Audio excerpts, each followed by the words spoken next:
Hi, I'm Barry. Today we're going to show you how to do some wallpapering. We've got some various wallpapers here.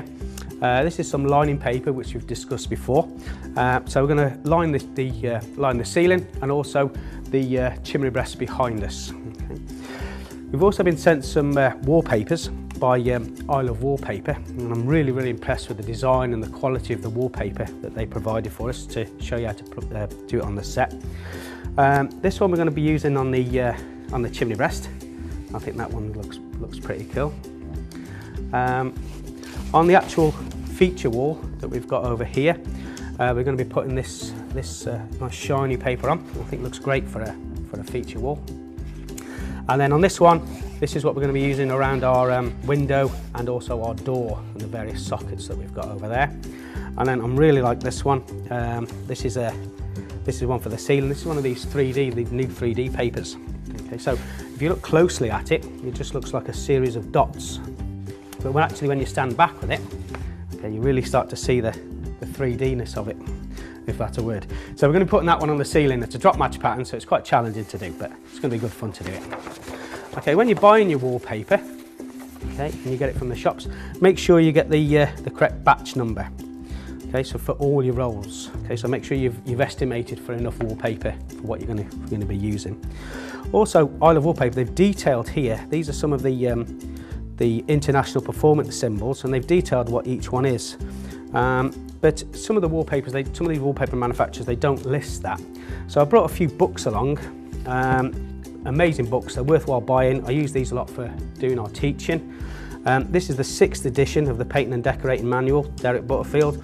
Fantastic book. I think I did it on the, I think when I did my apprenticeship, it was on the 2nd or the 3rd edition. I think I've still got it at home somewhere.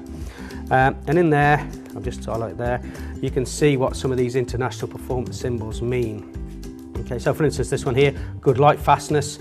If it doesn't have that on the wallpaper, which it has there, okay, you perhaps wouldn't, if you've got like a conservatory or an area where you're getting a lot of sunlight in, it will fade if it hasn't got that symbol on. Okay. And then this one we used to use quite a lot as well. This supports the City and Guilds. It's been written by some fantastic lecturers. Okay, so there's loads of information in here, and also, I'll just turn to this page.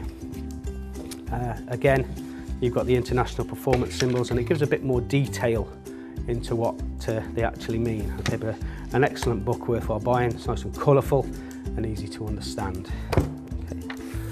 Some of the tools that we're going to be using, you don't need much. They're very simple. This is all you need. You don't need anything else. So we've got a chalk line, a nice pair of shears. Make sure you keep them clean, otherwise they don't stay sharp, especially on the edges, just for our little cuts. Pencil, obviously a couple of brushes, a paper hanging brush or a sweep, and I've even been known that people have been using like just the end of a roller or just a roller sleeve to be able to put it on. Okay, I haven't tried that myself, but I like to use these. Snap-off blade.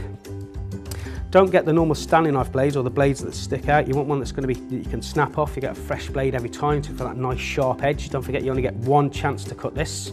Okay, well, if it snags or tears, then you may need to replace the paper. A seam roller, this is going to help with our joints. I like to use these.